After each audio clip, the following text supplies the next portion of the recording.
Hello again, everybody. I'm Roger Hoover. Glad to welcome you back to the Crimson Tide Sports Network, and welcome to this Thursday edition of Crimson Drive presented by Coca-Cola as we get you ready for Alabama's upcoming football game on Saturday against the Southern Miss Golden Eagles. Take a look at some headlines thanks to our friends at RJ Young. They provided us with this smart board, so we're able to go through all of the latest news on Alabama athletics, and RJ Young is the official technology solutions provider of Crimson Drive. First of all, on the show today, we'll have Coach's Checklist on Wednesday night, hearing from a fired-up Nick Saban at his press conference from last night. And then we'll have the other booth, a conversation on the Southern Miss Golden Eagles with their longtime radio broadcaster, John Cox. We'll also get the opinions of Michael Casagrande from AL.com for our Writers' Row segment. He's been covering Alabama for over a decade now, and he'll take a real deep dive into what's going on with this year's team. And then finally, we'll be joined by Eli Gold to preview tonight's episode of Hey Coach and the Nick Saban Show coming up from Baumhauer's Victory Grill at 6:30. Take a look at some other headlines with the Crimson Tide football team. Of course, this Saturday, the fourth game of the season, as Alabama hosts Southern Miss at Bryant-Denny Stadium. 6:30 is the kickoff time. Our radio coverage on the network will start at 3:30 p.m. as we get you set for Alabama against Southern Miss. Great start to the season for the Crimson Tide, of course, 3-0 with the victories over Miami, Mercer, and then last time out, tight game but a good game, 31-29 over the Florida Gators. Now, on the other side of the coin, Southern Miss, off to a 1-2 start. They had a win against Grambling and losses mixed in as well against South Alabama and Troy, but it's a really talented team, so fired up for this matchup between Alabama and Southern Miss. And now we can also make plans for what's coming up next fall. The 2022 schedule was announced for Alabama football earlier in the week, and that's available on RolledTide.com, as Alabama will start the season at home against Utah State, and then week 2 next year, we're going to Austin, Texas to take on the Texas Longhorns in what, for now, is still a non-conference matchup, as the Longhorns are still due to join the SEC later in the decade, but all of that can be found online on RolledTide.com. Alabama volleyball team was in action last night and fell to Texas A&M 3-1 in Alabama volleyball's SEC opener. Shea Eggleston had a great match along with Kendall Ray. Both had 10 kills in that match. And then on the back for the Crimson Tide, Drew Cook has been one of the best liberos in the SEC. She collected 20 digs last night against Texas A&M. Next up for Alabama, a Saturday matchup at LSU at 5 o'clock as the Crimson Tide try to get their first win in SEC volleyball action. Alabama's soccer team is also hoping for their first win in SEC soccer. Tonight it will be the Crimson Tide hosting the Missouri Tigers at 7 p.m. That match will be shown on SEC Network Plus. Last time out, great performance for the Crimson Tide, getting a 3-0 victory on Sunday against Utah Valley, with Ashlyn Sorupka getting 2 goals, also assisted on the third goal. Crimson Tide 5-5 on the season after that win against Utah Valley, and again, lost last week to Ole Miss in the SEC opener, but tonight's the first home SEC match for Alabama. And then Sunday they'll take on Vanderbilt at 1 p.m. in Nashville. Vanderbilt last year won the SEC soccer tournament. But now it's time to talk some football, starting with the head coach of the Crimson Tide, Nick Saban. He was fired up, and you'll hear why coming up in just a moment as you listen to Coach's Checklist as we begin this episode of Crimson Drive, presented by Coca-Cola. We're, trying to identify exactly, what our passion is, what our spirit is. I think we've got a lot of really good guys on our team that have great character. They want to do the right things. They make pretty good choices and decisions. But, passion is, what is your sense of purpose? What do you want to accomplish? What do you want to do long term in terms of, the challenges of this season? And I think when you have a great sense of purpose, then, you have a positive attitude about working every day, creating the right habits, doing the right things, and you have the right energy and enthusiasm to sustain intensity and do things at a high level and play to a standard all the time. We have a lot of respect for Southern Miss. I think they have a really good defensive team. They're ranked very high in the country. They've not given up very many points, and some of those points have been field position turnovers and pick sixes and things like that. So this is a very good team, and they're very athletic on offense. They have good skilled players. The quarterback is a very, very good athlete, even though he's a freshman and a young player. Well, Will played well for us last year as a freshman. He's played really well for us this year. I think he showed a warrior mentality, playing in the last game, playing as well as he did when he wasn't 100%. I think a lot of college players, they think just the opposite of pro players. Pro players think, I'm going to play no matter what, all right, because I'm getting paid to do a job and I don't want anybody else to take my job. All right, but college players seem to think I got to be 100% to play. And, you have an opportunity when you're not 100%, all right, to show that you're a warrior, all right, that you can go out there and play, be player of the week. All right, when you weren't 100%, and he wasn't 100%, he didn't practice all week and he got tired in the game. He did practice some, all right, but he didn't practice like he always does. All right, and he got tired in the game and he persevered. So he showed a warrior mentality. That creates tremendous value to me, all right, for any player who can do that. And he did it. So I don't see him being a work in progress at all. I see him being one of the guys on our team that, plays to the standard that we want guys to play to, and he does it all the time, and he does it on a consistent basis, and he sets a great example for every other player who wants to be successful. Why don't they play like that? Why don't they do that? I think, he's got some leadership qualities that are going to grow and develop as we go through this season and in the future. Coach's checklist from Wednesday night as Alabama head coach Nick Saban gave thoughts on Southern Miss and especially was fired up about the play of Will Anderson Jr. with what he was able to do, being banged up all throughout the week and then having a tremendous performance against the Florida Gators, and certainly hope that we'll get to see more of Will Anderson Jr. coming up on Saturday against Southern Miss. Speaking of the Golden Eagles, it's time for a scouting report on all things Southern Miss football, and nobody is really better to turn to when it comes to Southern Miss football than John Cox. He has probably been to, seen, broadcast more Southern Miss football games than anybody else on the planet. So it's time for the other booth as we visit with the longtime radio voice of Southern Miss football, John Cox. John, it's great to see you. How's everything going? And what is this, year number 44 with Southern Miss for you? Yeah, this is my 44th year, I guess officially behind the microphone, but I've been here as a student as well. So really the only place I've ever been. So since about 1974, I came here to go to school. 4 years later, I was behind the microphone and have been here ever since. Well, I'm sure you're excited for this season. Already the Golden Eagles off to a 1-2 start. Just what have you learned about this football team in the first 3 games of the year? How young they are. I think one of the things that Will Hall has done is he has brought in a lot of, he's taken a lot of the really good players that were left when the last coach left. I think he's brought in a lot of good young players, a lot of Mississippi, Lower Alabama, Louisiana kids who are all talented players. And it's been kind of interesting to watch them the first 3 ball games try to figure it all out, because it's a new world to those young players. And, sometimes they can do it with just the ability they have. And other times it's, it's things they've never seen before when it comes to football. But I think Will Hall's doing a great job doing it the right way at Southern Miss. And so I think as the season goes along, we'll see this Golden Eagle team get better and better. Yeah, one of those young players is your freshman quarterback, Ty Keys, who started in the last ball game against Troy. Just where does that quarterback position stand going into the Alabama game? Well, Ty is going to be the starter. Trey Lowe, who was the starter at the beginning of the year, in the game against Grambling, had a left foot injury, and so he's out indefinitely right now.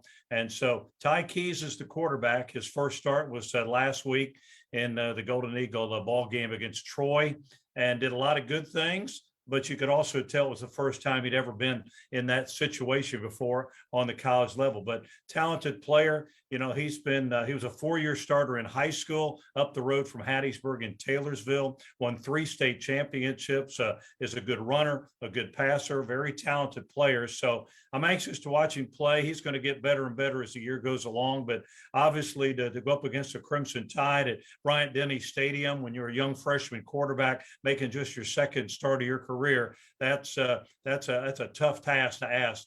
But it's going to be interesting to watch him play. But talented player, I think he's going to get better and better as the year goes along.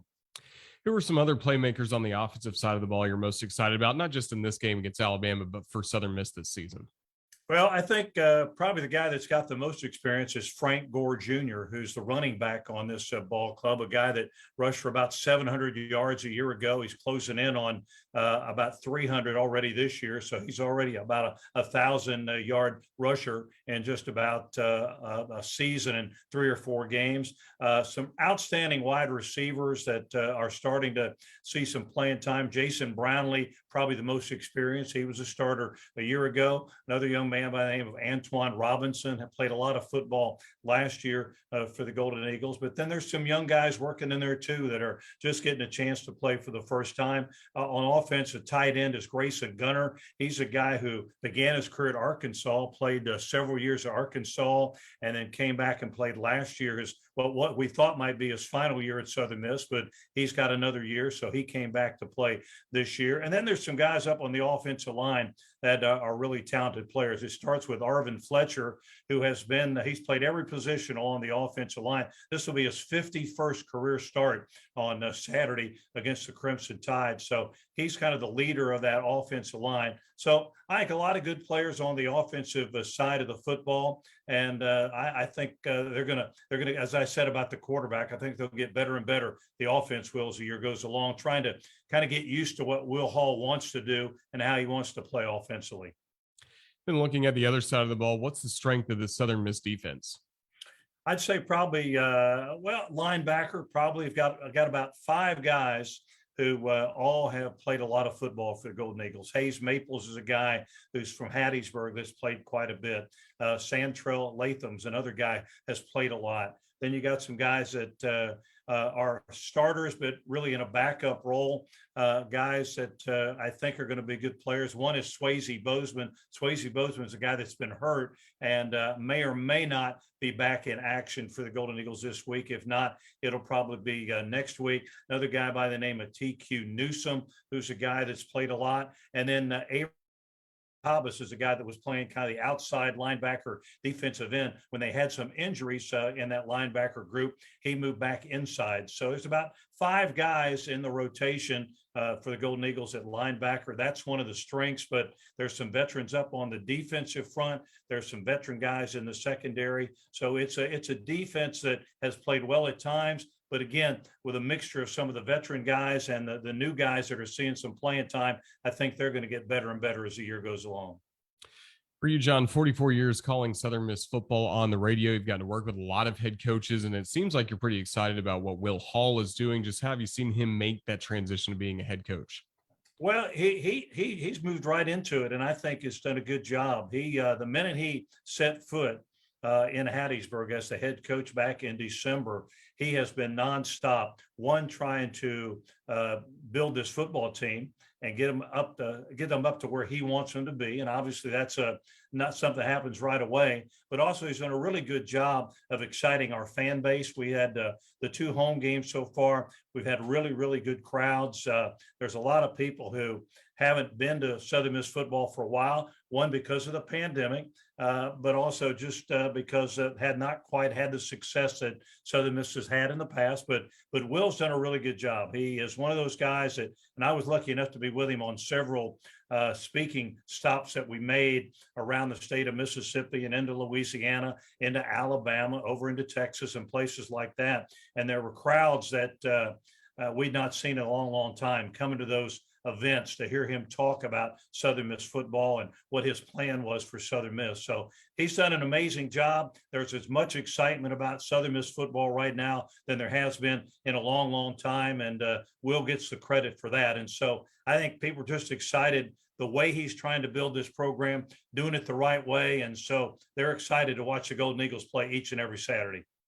It's a really young team when you look at the roster, but also your defensive coordinator. I had to do a double take when I saw how old that Austin Armstrong is, 28. That's 5 years younger than me, and I'm only 33. Just how has he transitioned to this role, being a defensive coordinator in a big time program like Southern Miss? Yeah, he's doing a great job. He is really, really smart. He's a guy that, he's almost, I think, kind of like a photographic memory. He can remember things from games he's seen or video that he's watched, and he's really done a tremendous job, I think, of kind of bringing what he wants to do defensively to our guys. It's a little bit different than what they've done in the past.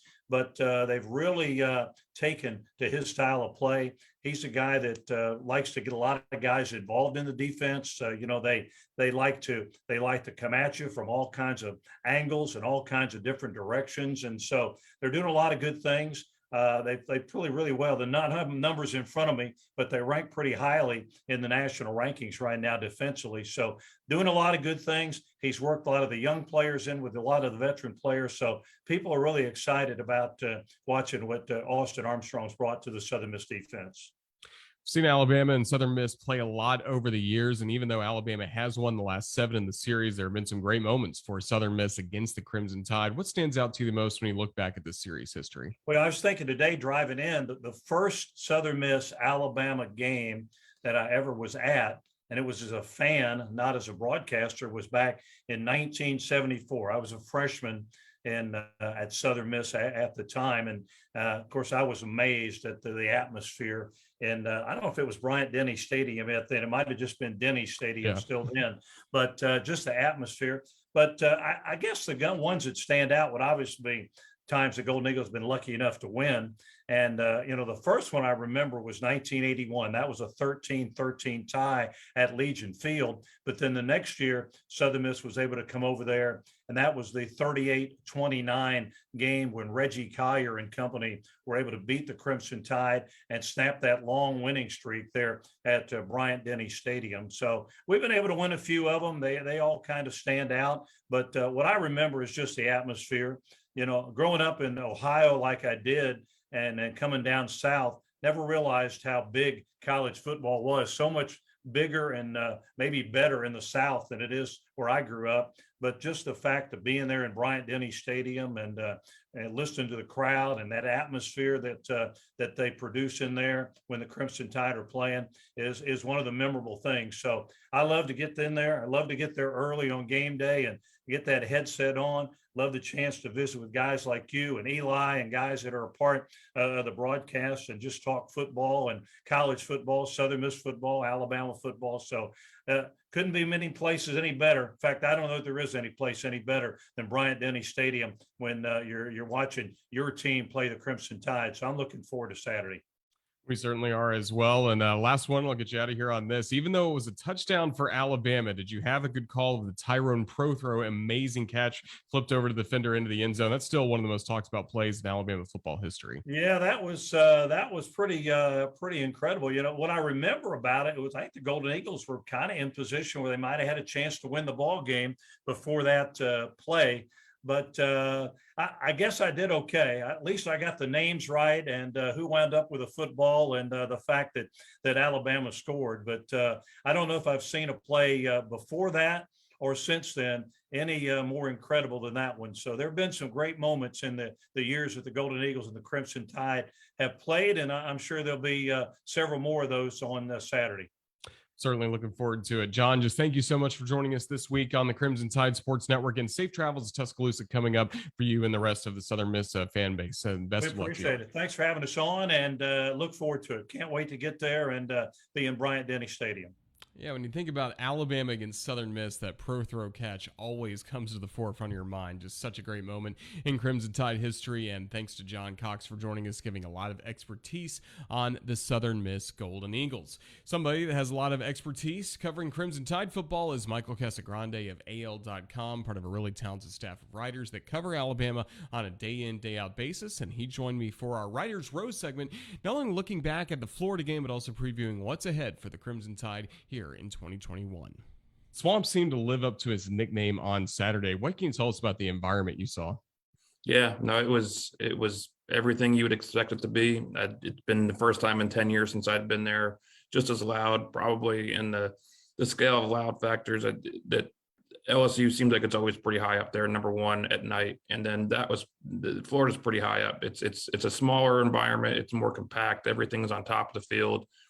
The sound's trapped in there. It's a great environment for college football, and Alabama learned just how loud it can be, and you could tell that it certainly had an impact. The field, it wasn't as hot as it was just overly humid. I checked my phone at one point, 84%. Not a meteorologist, but that seems pretty high. I could feel it sitting in the box.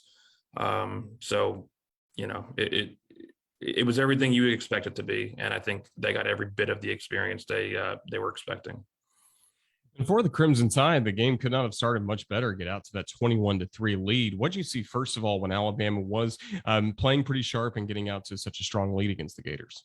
Yeah, no, it kind of felt like business as usual for Alabama, that they were just the train was right on the tracks. They didn't start as well against Mercer, but they had their mind right that Saban said they had a much better practice last week, that things were moving along. It was maybe not as conventional, that when you look back at some of the ways that they were succeeding, there were a lot of passes to running backs out on the perimeter.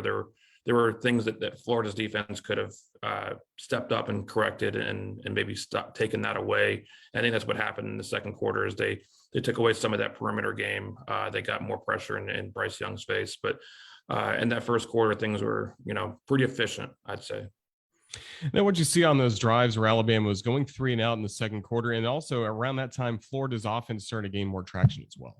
Yeah, it seemed like Florida was getting after Bryce Young. He had the intentional grounding on the first of the three and outs. He was sacked on the third one, I believe, but you could tell there was definitely more.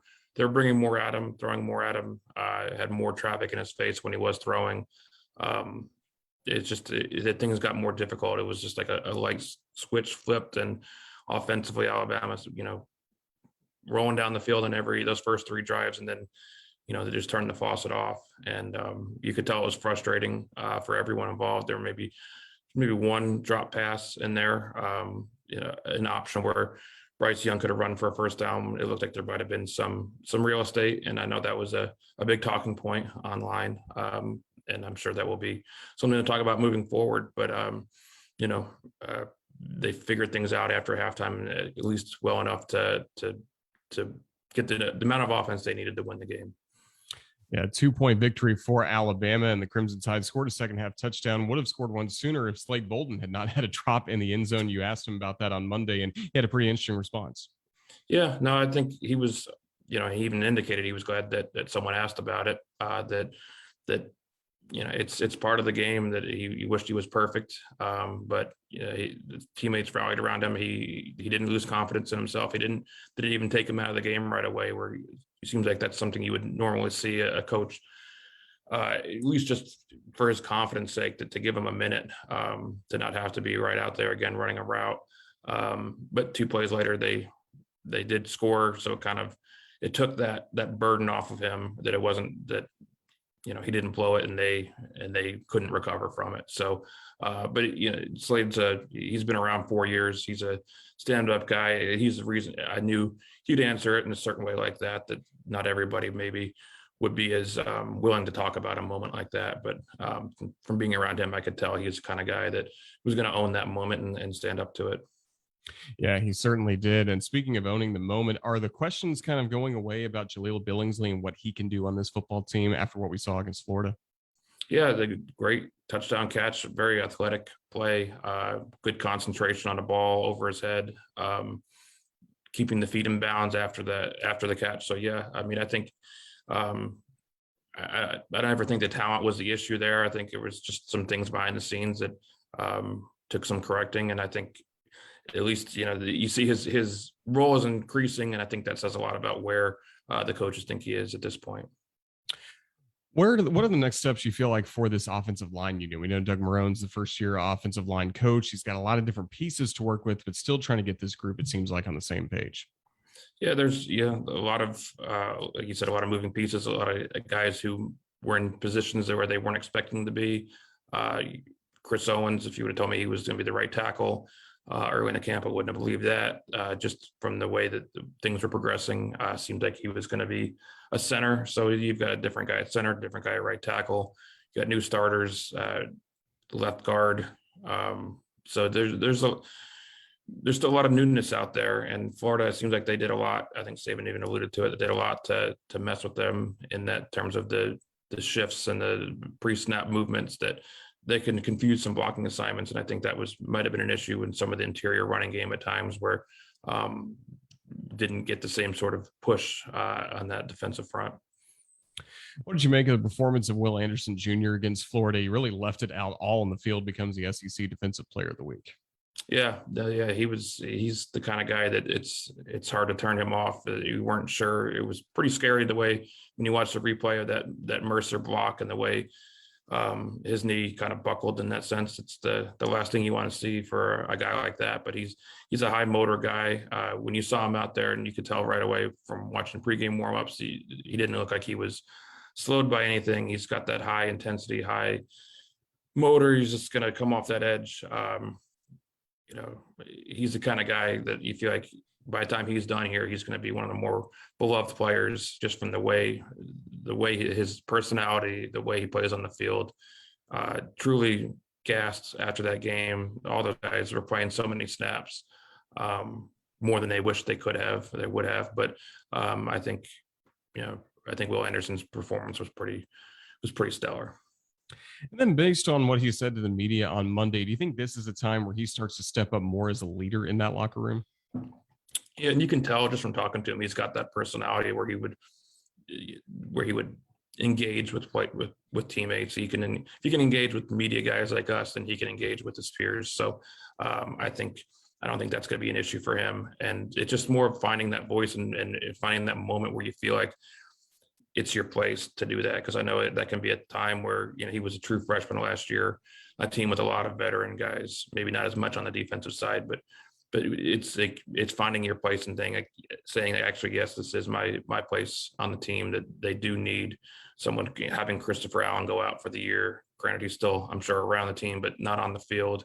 And when you had a veteran like that who would have been a voice, that vacuum opens up. And I think people are going to be looking to him because you have true freshmen, true sophomores on the other side of that offense, the outside linebacker role. That Will Anderson is a true sophomore, but I think he's kind of aged a little bit quicker than some of those other guys. So he can be a voice in that room for sure.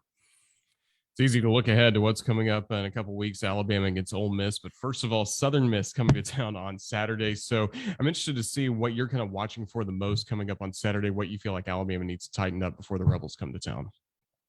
Yeah, I have to admit I haven't done a whole lot of scouting on Southern Miss. I don't think I could tell you a single player on the team, to be honest. But from Saban says they run an offense similar to Florida's. Probably in that same realm of what Ole Miss is going to bring. Granted, the talent level is going to be not the same, but maybe just the mental reps of seeing something that they're going to be having to deal with. But I think the offense, the cleaning up some of the things, the penalties, just the sharpness of, they keep saying play 60 minutes, and that's, granted, that could be a challenge against a team that's 1-2, just came off a loss at home to Troy. It's not going to have the same. It's kind of sandwiched in between two huge games where there was a lot of hype for the Florida game. There's going to be probably more for Ole Miss. So it's always a challenge to get up for a game where it's hard to not look ahead. But I think these are the kind of games that Saban watches the close to see how they respond and how when this outside stakes aren't as high, will they respond in a certain way.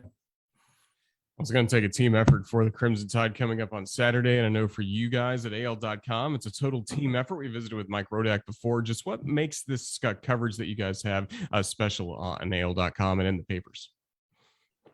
Yeah, I mean, it's just we've had some experience. I've been covering our team for, I think it's the 12th year. Mike's covered NFL football. He's been around. So trying to just bring different ways of looking at things. I think we try to take different viewpoints. We've got some cool stories coming for next week with Ole Miss. I know, looking ahead a little bit, but we just try to bring something that others don't. I guess that's always the plan that we do. Even if it's covering NATO's golf game, that got a lot of traction over the summer. We had a pretty good time watching those. Yeah. He was duffing it up on the practice range and goes out and puts a hole in one a few days later. So I guess he's a quick study, but yeah, he had a good sense of humor about it, and we can all own it. That was pretty cool. Well, Michael, thank you so much for joining us here on the Crimson Tide Sports Network. Look forward to reading more of your coverage on AL.com covering the Crimson Tide. Best of luck to you. Thank you. Thank you. Great conversation with Michael Casagrande. Again, catch his work, AL.com. We've also featured Mike Rodak of AL.com already this season on Writers Row, and we'll continue having that segment on Thursdays on Crimson Drive, visiting with a beat writer covering Alabama football on a day-in, day-out basis. Someone covering the Crimson Tide football team game by game and also show by show is the voice of Crimson Tide football, Eli Gold, and he always joins us on Thursday to give us a full preview of what's coming up with Hey Coach and the Nick Saban show coming up at 6:30 tonight at Baumhauer's Victory Grill. So before Eli makes the trip from his home in Birmingham to Tuscaloosa, it's time to catch up on all things Crimson Tide football with Eli Gold. Once again, it's a Thursday, and we are getting set for Hey Coach and the Nick Saban show here on the Crimson Tide Sports Network. Roger Hoover with you from the studios, now joined by the host of the show, Eli Gold. And Eli, I'm sure you're feeling a little more like fall today than maybe you were on Saturday in the swamp. How's everything going? Saturday in the swamp, man, I was sweating from places I didn't even know I had. I mean, it was just hot and humid. I couldn't do anything with my hair, either one of them. They were both misbehaving. So, that was, and of course, starting yesterday, actually, we started getting a little more fall-like temperatures here. So it's been very, very nice. And I am happy to have the trip to the swamp behind us. That was a nerve-wracking Saturday. It certainly was. And what can you tell us about the noise you experienced? Alabama's first trip there in 10 years. We knew it'd be a big deal for Florida fans, but as the Gators got back into that ball game, it just got louder and louder. It did. Plus, in our radio booth, and I assume the rest of the press box, so I didn't really wander down to look. The upper deck comes down. The front few rows of the upper deck extend out in front of the radio booth. So when you look up and out of the booth, there was a giant concrete sound retainer, if you will. It was the underside of the next level up, but the sound gets in there and it rattles around, and it was just exceptionally noisy. It really was. We've been in noisy stadiums in the past. This one was right up there with the noisiest that we've ever dealt with. But, I thought that Bryce handled it well. He didn't get all flustered. And, for a young guy in that situation for the first time, I thought he handled things pretty well. And like I said, my answer might have been different if we hadn't come away with a victory, but Bama did. And there's stuff to learn from that. And I'm sure that's what the coach has concentrated on this week. I'm sure he certainly has. So now we're gearing up for Game 4 for the Crimson Tide, getting ready for a Southern Miss. And what's coming up on the show tonight as we get ready for Hey Coach? Of course, the coach will be with us starting at 7 o'clock Central Time. Chris Lowe is going to join us first, or actually he'll be the media guest, Chris from ESPN.com. And golfing coach Jay Sewell is going to be with us. And Jay's always great.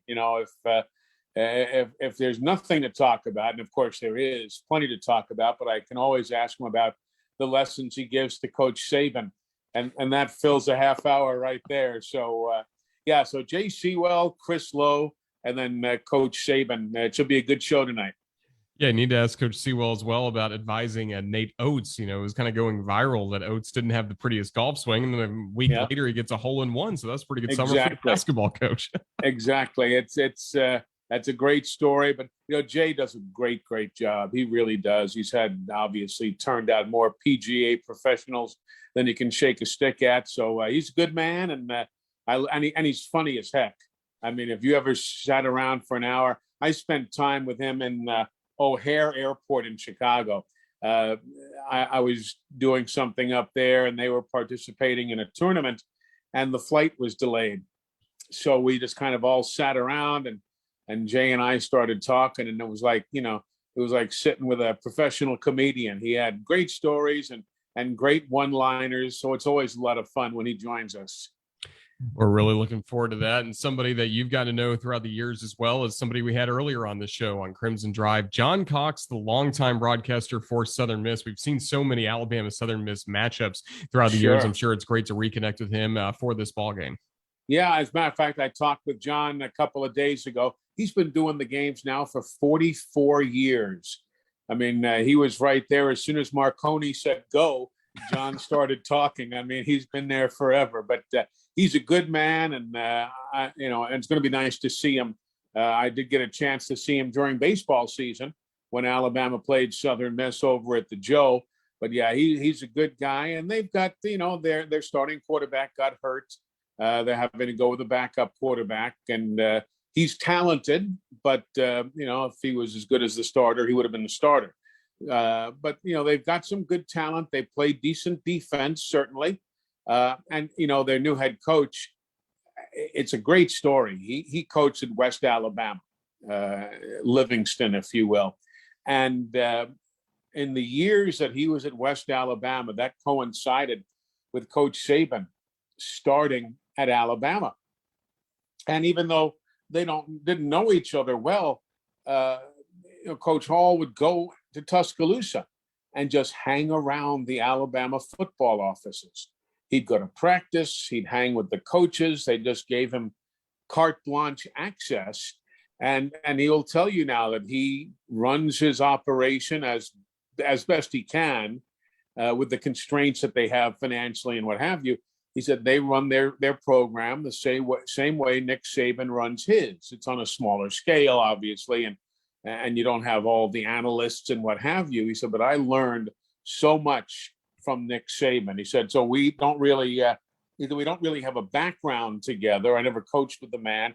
He said, but I learned as much from him as I humanly could. So, it's going to be interesting to see how things come along this weekend and for them in general as they try and battle in Conference USA.